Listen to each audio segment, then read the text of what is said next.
Hey, what's up guys? It's Russian Magic here with the third and final part to the Ambitious Aces routine.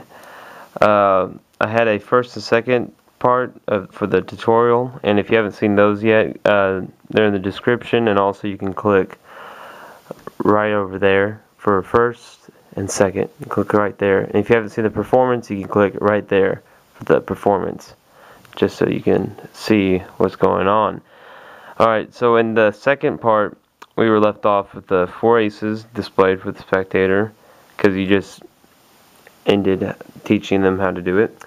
And then, on the top of the deck, what they don't know is a random card, King, Queen, Jack, 10, 9, all in the same suit.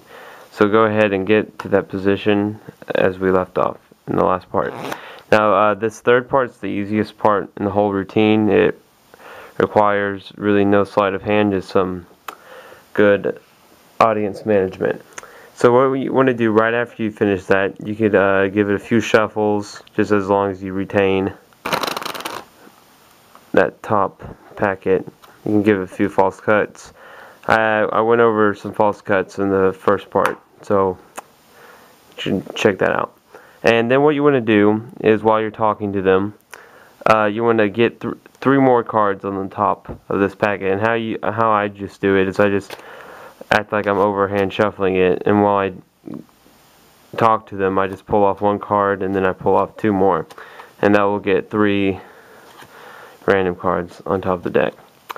Alright, what you want to do then is get a pinky break under those 3 cards, and how I accomplish that is just riffle down 3 cards, then I readjust it to a pinky break.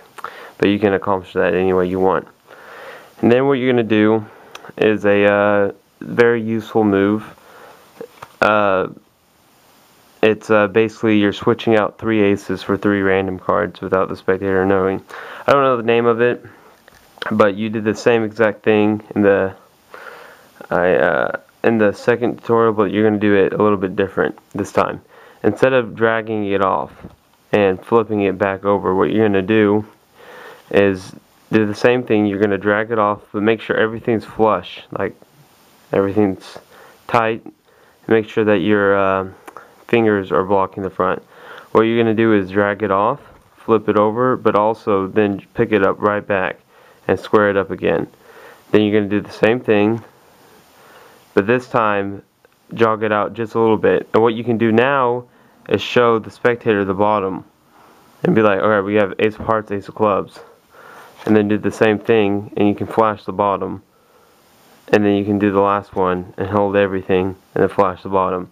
And it gives a really great illusion that you're really only having 4 cards, and then you set everything down real quick. And this part's important. What you want to do, instead of putting down 4 cards, you want to actually deal down 4 cards. So 1, 2, 3, 4, because you want the actual one that's an ace on the top with the 3 random cards on the bottom.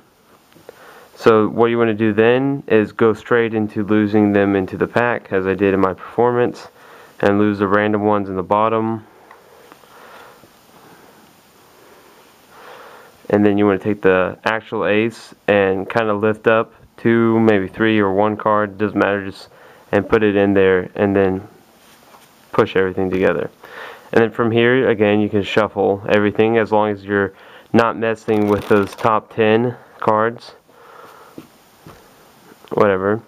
Alright, and then wait, all the hard stuff is done. This is easy. All you want to do is, you can do this 2 ways. You can do it how I did in my performance, where I had the spectator pick a number between 10 and 40. That's the safest way.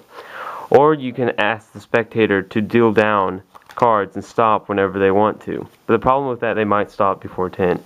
But you can do whatever you want. I prefer just to say pick a number between 10 and 40 or 10 and 50, whatever. Let's just say 15. So they say 15. Then you go 1, 2, 3, 5, 6, 7, 8, 9, 10, 11, 12, 13, 14, 15. Actually, I like to hand it to them and let them deal down. Just make sure that they deal down straight and keep it straight so you don't lose track of any of the stuff. Then you can ask them if they want to add on or take off any, and whatever they do, it doesn't matter. Then you want to get rid of the big packet. the packet that wasn't dealt down. Then what you want to do is take the packet from them and just explain that you want there to be 5 piles, because you know you get 5 cards in a poker game. And after you do that, you can hand it off if you trust them enough to do the same thing. It's really easy. Just make sure they deal in the order and not like deal wherever they want. Make sure they go in order. And if you hand it to them, make sure you tell them that. So this is the easy part. If you think about it, all the aces are on top. So if you deal them all down, once you make these 5 piles, all the aces will be back to the top. But the spectator doesn't know that. In their minds, you lost the aces in random spots of the deck, and they could have picked any number. And what you want to do is just re-emphasize that to them. Just make it clear that it was completely random, and then you can have them take off the top 5 cards, or you can take them off. It doesn't matter.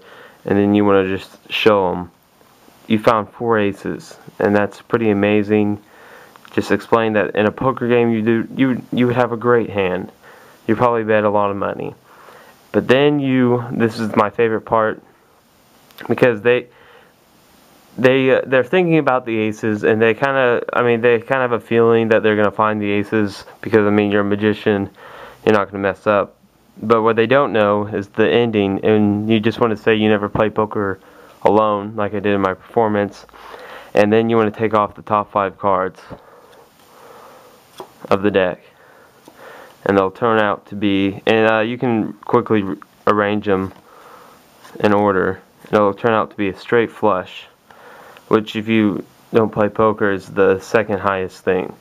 The first highest is a royal flush, which would be that, but I want them to have all the 4 aces, so I can't do that. But this beats 4 aces, and just tell them that, and hopefully they'll go crazy.